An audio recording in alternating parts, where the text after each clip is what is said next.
My name is Agnes Pearl Winslow, and I am 83 years old. People say age makes you tough, but let me tell you something. There are wounds colder than winter, and they don't heal with time.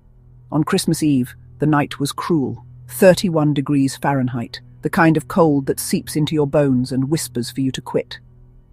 I sat on the front porch. No blanket, no coat, just an old cardigan wrapped around my shoulders. My fingers were stiff, turning pale as I clutched the wooden armrest of the swing. Through the frosted window I saw them, my own son, his wife and my grandchildren, laughing, drinking champagne by the fire. The glow of the flames painted their faces warm, while the frost painted mine in silence. They toasted to a holiday I wasn't invited to share, though the house they sat in was once mine. Every nail, every brick, built from the sacrifices of my life. I was invisible, forgotten, left out in the cold, like trash by the curb. For a moment I thought about standing up, walking away, letting the snow bury me where I stood.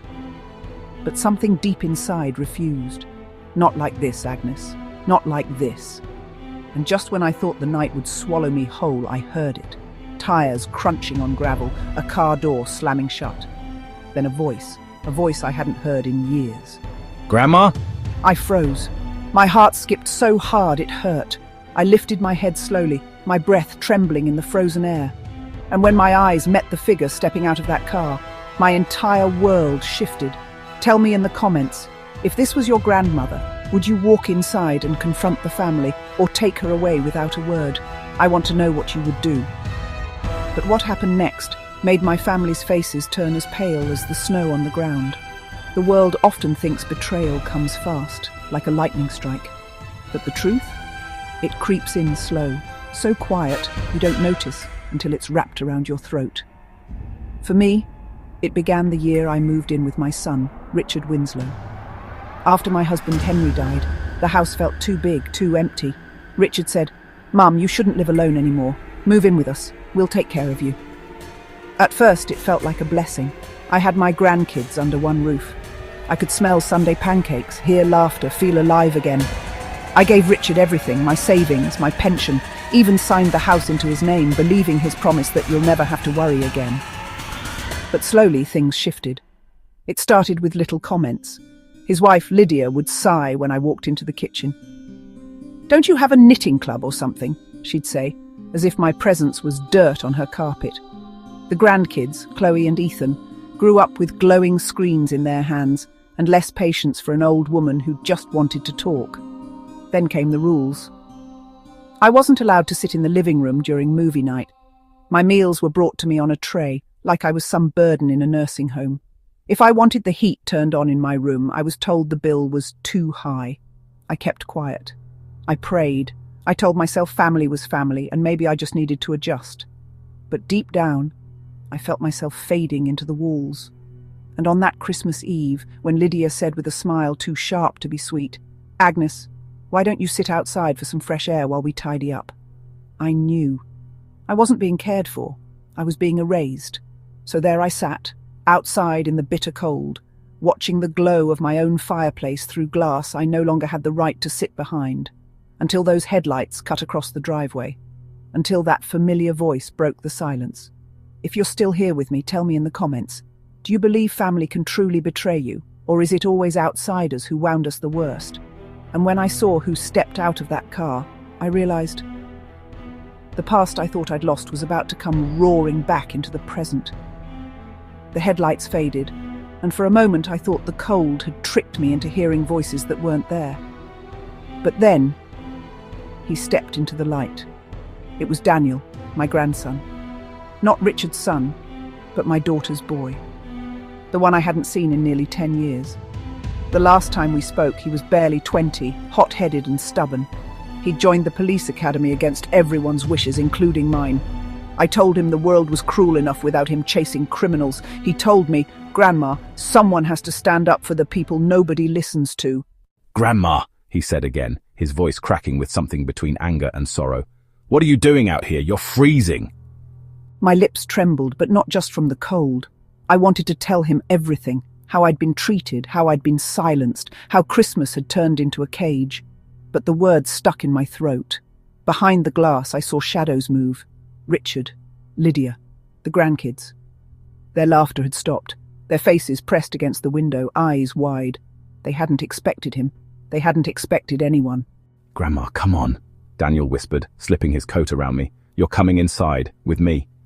But before he could help me up, the front door creaked open. Richard stood there, champagne still in hand, his smile frozen like the snow around us. "Daniel," he said slowly, "what a surprise." The tension in his voice could have shattered glass. If you were Daniel in this moment, what would you do? Call them out right there, or take your grandmother away in silence? Let me know in the comments.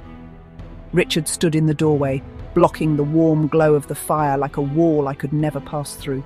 His champagne glass tilted in his hand, but his eyes, oh, those eyes, were sharp enough to slice me in half. "Daniel," he repeated, his tone caught between fake cheer and simmering rage. "Didn't expect you here tonight. Don't you have work?" Daniel didn't flinch. His grip on my shoulder steadied me, like he was grounding both of us. "Funny," he said, his voice calm but tight. "I was just driving through town. Thought I'd surprise Grandma. Imagine my surprise when I found her freezing on the porch while you all sat inside drinking." Behind Richard, Lydia appeared, wrapping her silk shawl tighter around her shoulders. Her lips curled into that smile I'd learned to dread, the kind that looked sweet but dripped with poison. "Daniel, don't be dramatic. Your grandmother just wanted some fresh air." Fresh air. The words stung like ice water down my spine. Daniel's jaw tightened. He looked at me, then back at them, his voice rising now. "Fresh air? It's 31 degrees out here. She's 83 years old. She could have frozen to death." The silence that followed was heavy. Even Chloe and Ethan, usually glued to their phones, hovered nervously behind their parents, glancing at me like they were seeing me for the first time. I tried to speak, but my voice cracked. "Daniel." He bent closer, whispering just loud enough for me to hear. "Don't worry, Grandma. I've got you now." Then he straightened, his eyes locked on Richard. "Step aside. I'm taking her in." Richard didn't move. His knuckles tightened around the glass, and for a split second, I thought he might shatter it right there in his hand. I looked at my son, and I realized the next words spoken on that porch would decide everything. If you're watching this, pause for a second and tell me, would you stand your ground like Daniel, or walk away and cut ties forever? I want to hear your answer. And then, Richard finally spoke. His voice was low, dangerous, and filled with something I hadn't heard in years. "She's not going anywhere."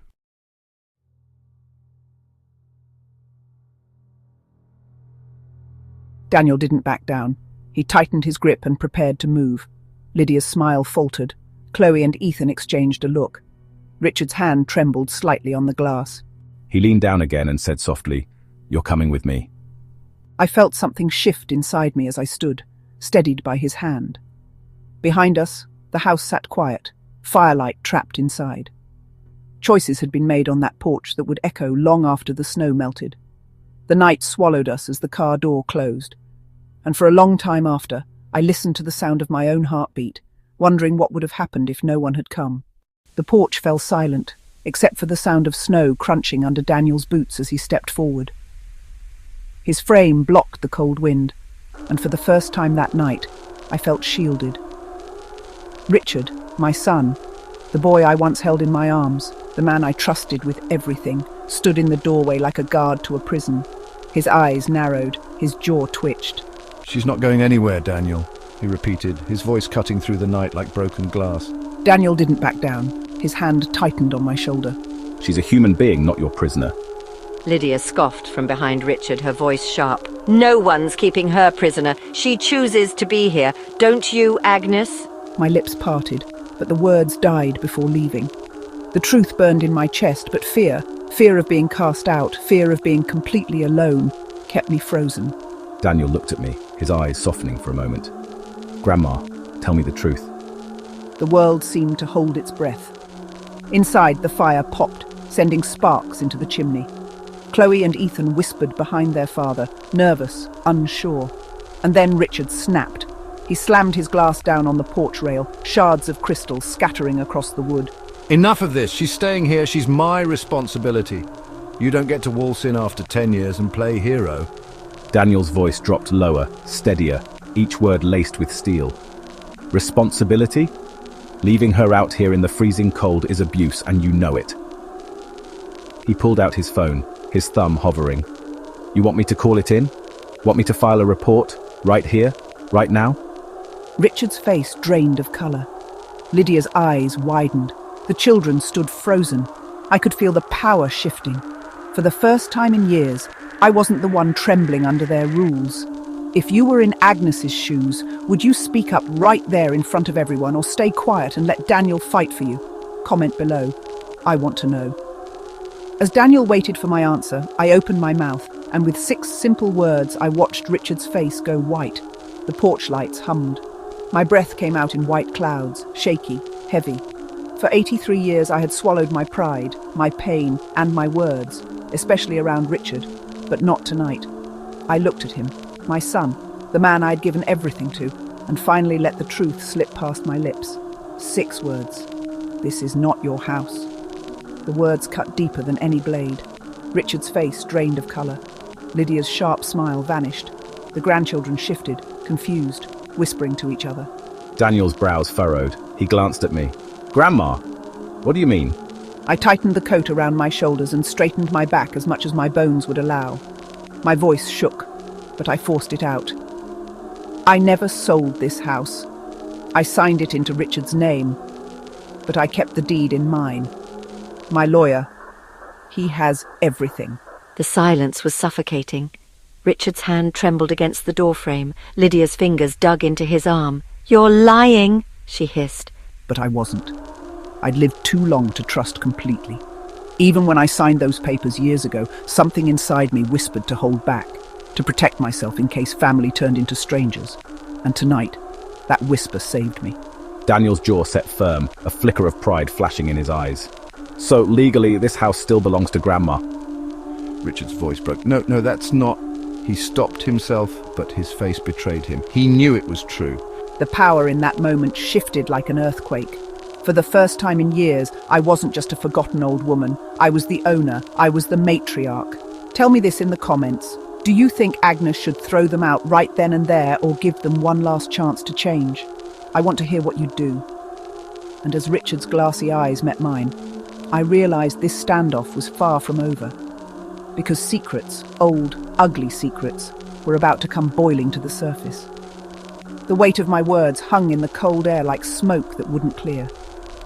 Richard's face twitched, his lips parted as if to fight back, but nothing came out. Daniel broke the silence. Grandma just told me the truth. She owns this house. You've been living here under false pretenses, Richard.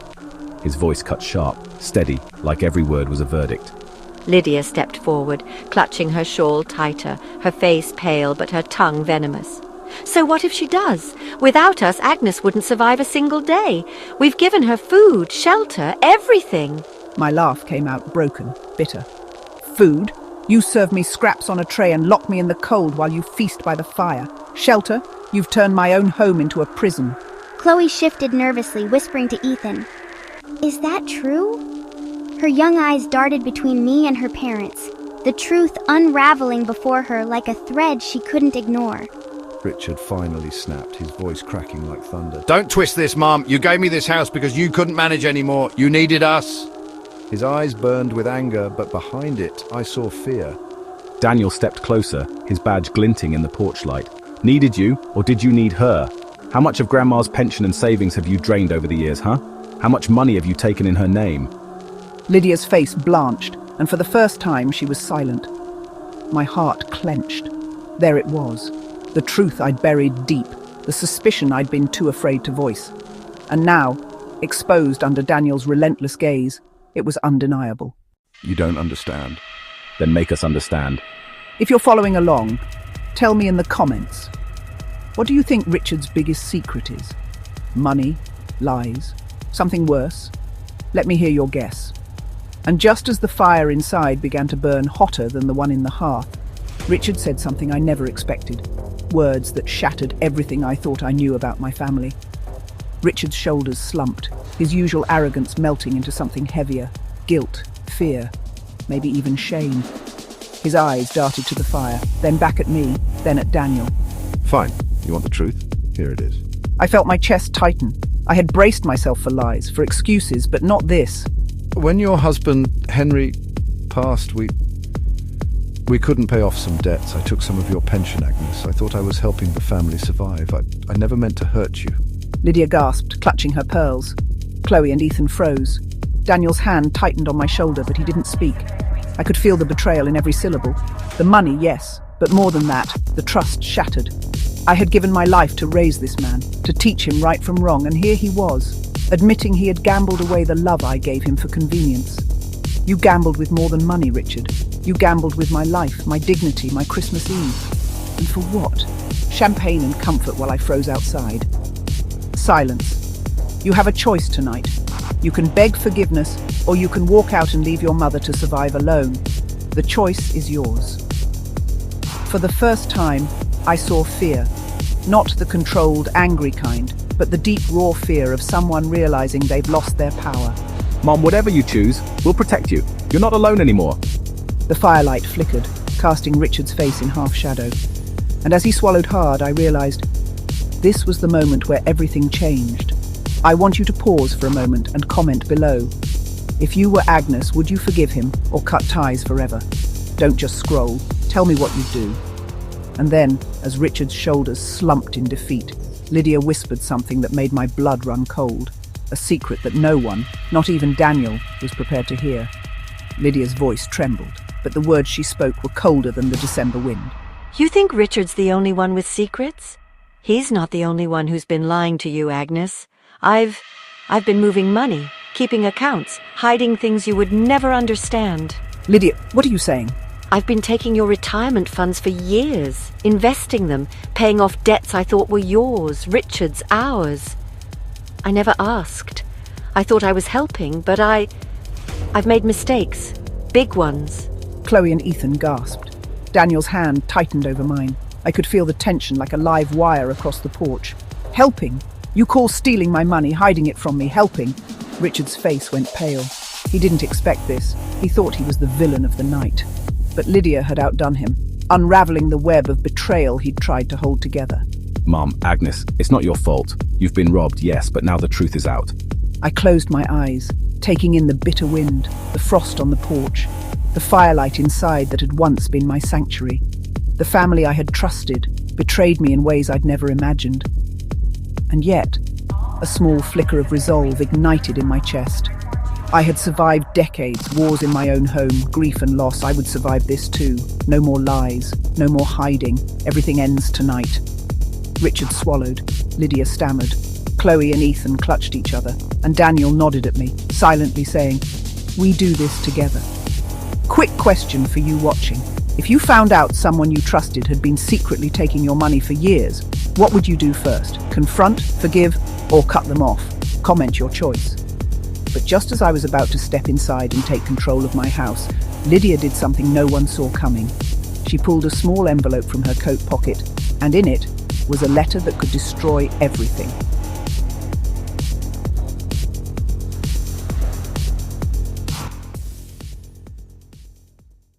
Lydia's voice trembled, but the words she spoke were colder than the December wind. You think Richard's the only one with secrets? He's not the only one who's been lying to you, Agnes. My heart skipped. I gripped Daniel's arm. Lydia, what are you saying? I've been taking your retirement funds for years, investing them, paying off debts I thought were yours, Richard's, ours. I never asked. I thought I was helping, but I've made mistakes. Big ones. Chloe and Ethan gasped. Daniel's hand tightened over mine. I could feel the tension like a live wire across the porch. Helping? You call stealing my money, hiding it from me, helping? Richard's face went pale. He didn't expect this. He thought he was the villain of the night. But Lydia had outdone him, unraveling the web of betrayal he'd tried to hold together. Mom, Agnes, it's not your fault. You've been robbed, yes, but now the truth is out. I closed my eyes, taking in the bitter wind, the frost on the porch, the firelight inside that had once been my sanctuary. The family I had trusted betrayed me in ways I'd never imagined. And yet, a small flicker of resolve ignited in my chest. I had survived decades, wars in my own home, grief and loss.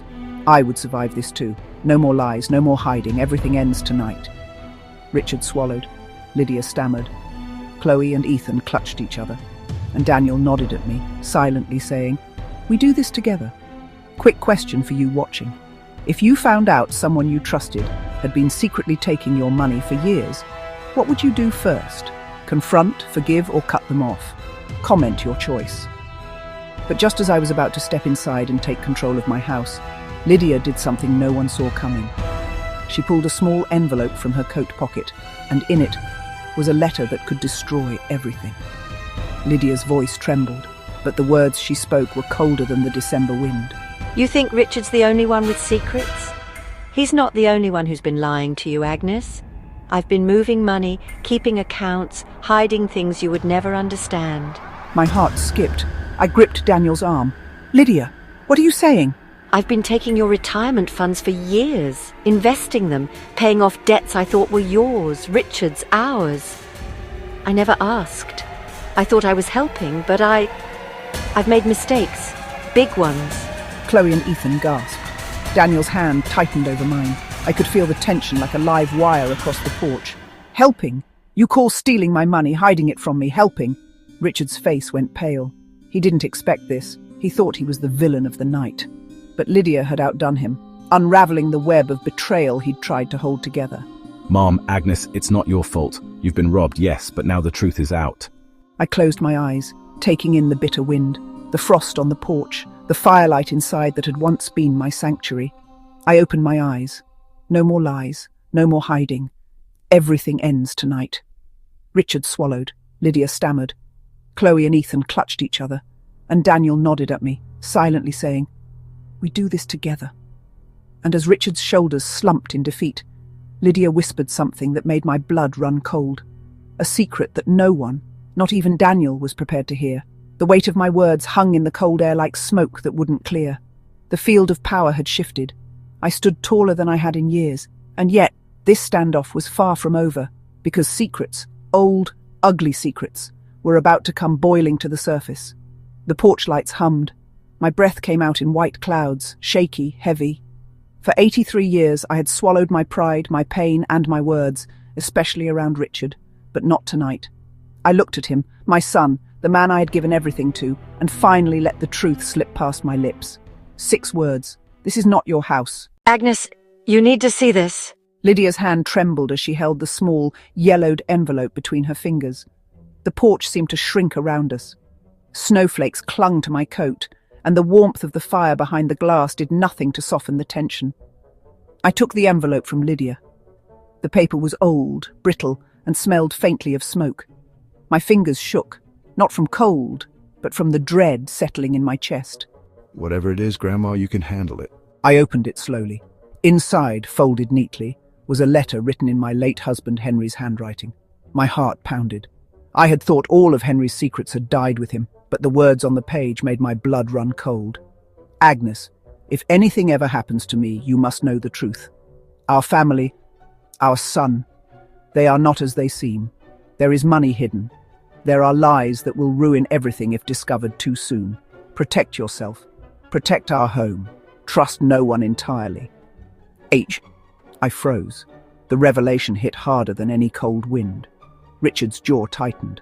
Lydia paled. Even Daniel stepped back, reading the weight of the words in my expression. This changes everything," I whispered. My hands clutched the letter. He knew. Henry knew what was coming.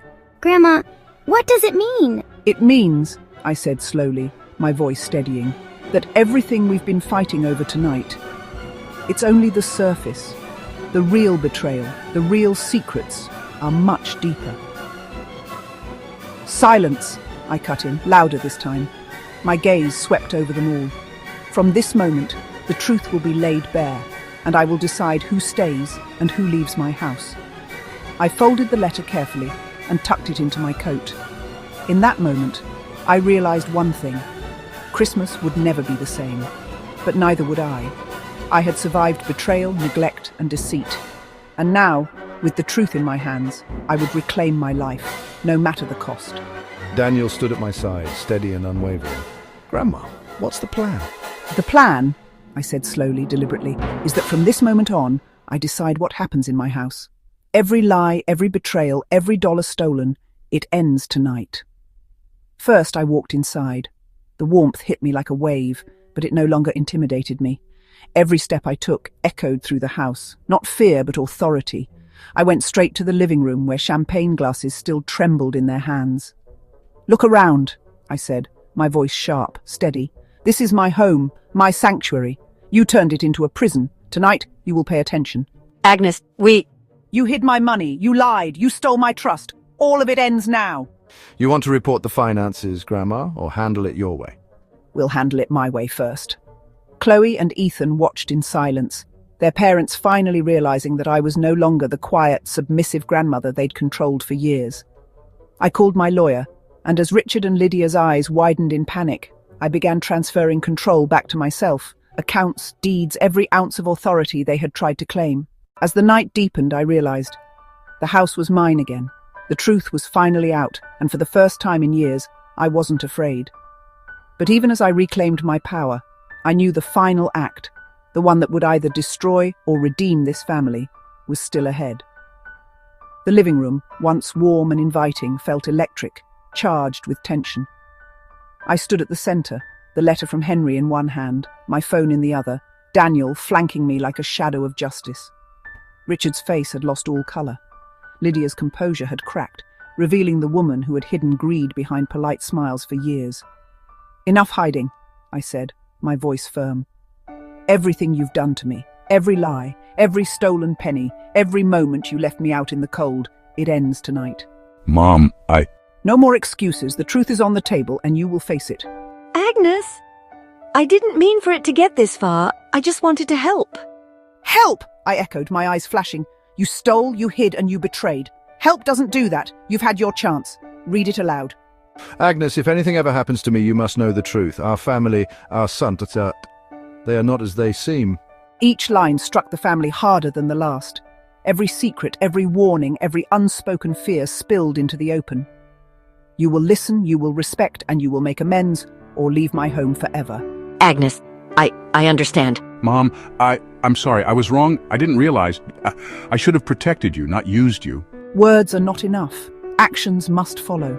You will restore what was taken, and you will prove, starting today, that trust can be rebuilt. I began transferring control back to myself, accounts, deeds, every ounce of authority they had tried to claim. "We'll handle it my way first." The fear in their eyes was intoxicating. I had spent years feeling powerless. Tonight, I was untouchable. Chloe and Ethan watched, wide-eyed, absorbing the tension, the fear, the truths laid bare. I turned to them first. "You are the future," I said softly but firmly. "Never let greed or fear make you blind to the people who love you.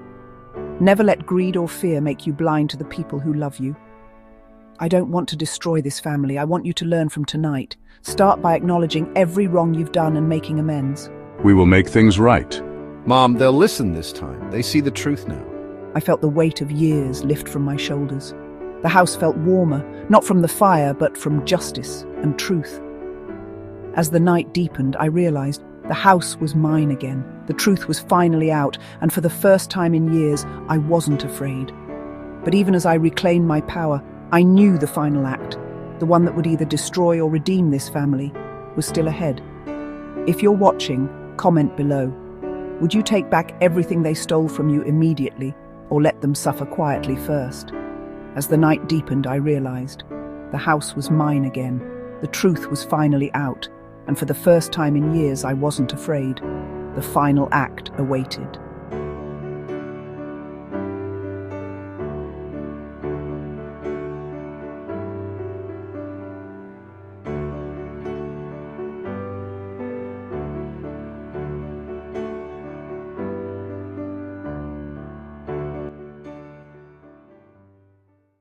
The firelight flickered, casting long shadows across the room, but for the first time that night, I felt clarity.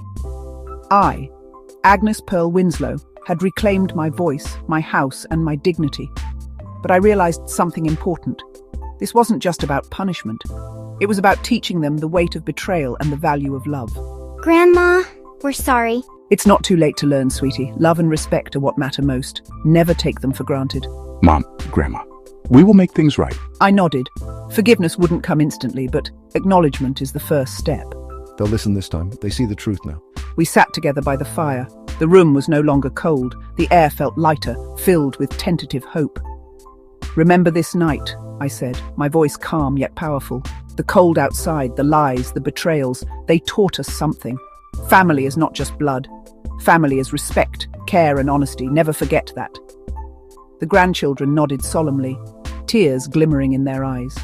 Lydia and Richard exchanged a glance, silently committing to change. I knew it would take time, but the first step had been taken. As I leaned back in my chair, the warmth of the fire mirrored the warmth in my chest. Love had survived betrayal. Truth had conquered lies, and hope had returned to my home. The wounds weren't gone, but for the first time they could start to heal. The letter burned in my coat pocket like a secret torch, illuminating everything I had ignored for too long. For the first time that night, I felt the strength of my 83 years. Not frailty, but fire. The house no longer felt like a battlefield. The fire crackled warmly, shadows dancing across walls that had witnessed so many secrets and betrayals. For the first time in decades, I felt a quiet strength settle into my bones. That night I realized, love doesn't vanish, even after betrayal.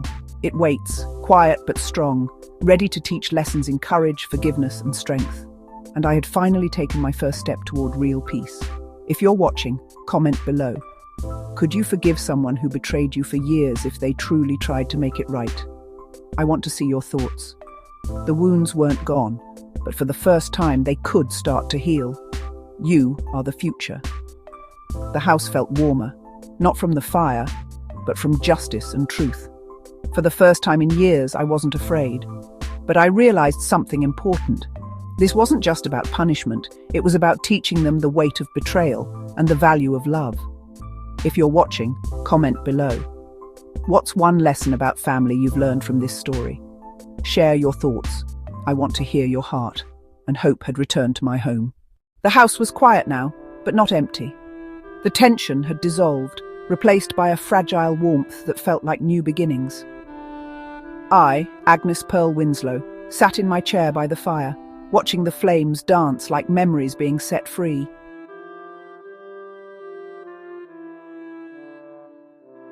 Watching the flames dance like memories being set free. Mum, Grandma, I don't deserve your forgiveness yet, but I promise I'll spend every day proving I can be better.